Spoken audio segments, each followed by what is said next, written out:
UJ でございます。ジュノー106。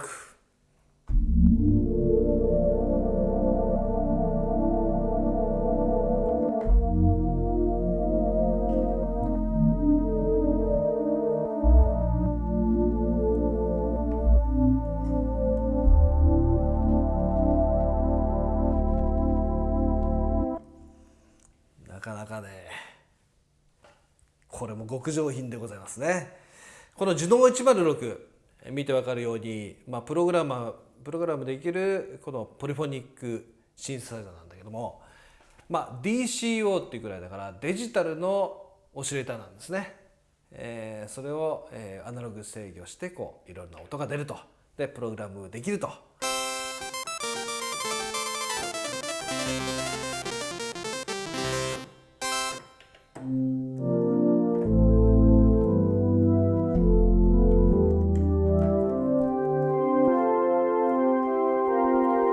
よく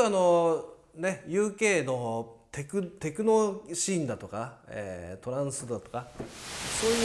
場面で使うのも多いかもしれないですね。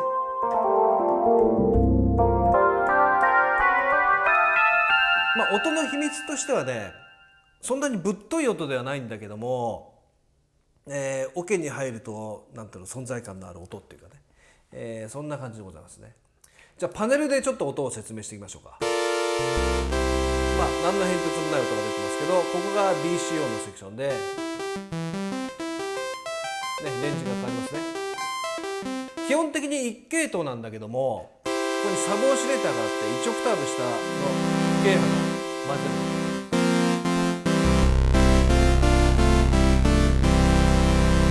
る。で、今ノコギリ波だけども、当然、区形波では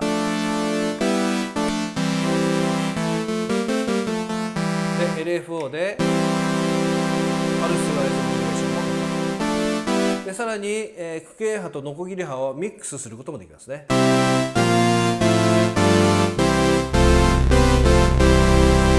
でフィルターのセクションを見てみると、ローパスフィルターはもちろんハイパスフィルターがあるんでね。実はこれがね、ジュノーの106の大きな特徴でもあるね、このハイパスフィルター。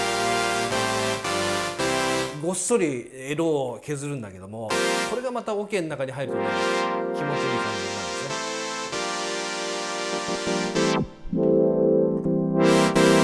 ですね。で、さらにエンベロープがあって、このエンベロープ ADSR、ですけど、これを VCF で使うか VCA で使うか、というのを選ぶことができます。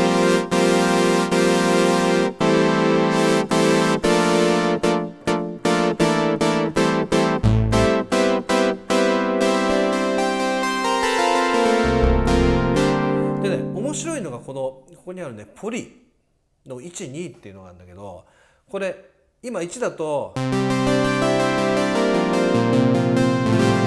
リリースがね、そ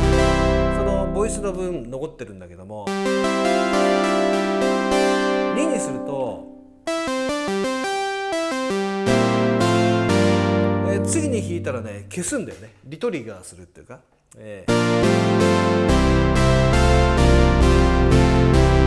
ジュノー106の大きな特徴で、これ2にすると消すんで、次のトリガーでね、そうすることで音に濁りがなくなる。この辺もテクノ系によく使われる。同じ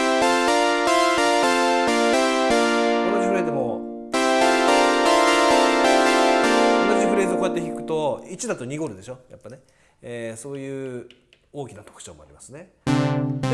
あともう一つはこのコーラスでしょうね。コーラス1、一挙にグワーッと広がりますね。2、よりちょっと変調の、深い感じになりますね。という音作りは簡単にできつつ、しかも、パッチをメモリーできつつ、もちろんベンド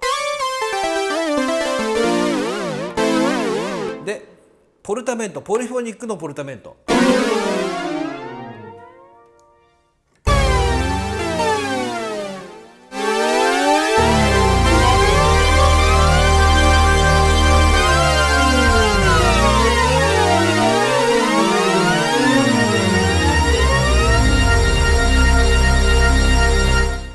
持ちいいですね。ジュノー106でした。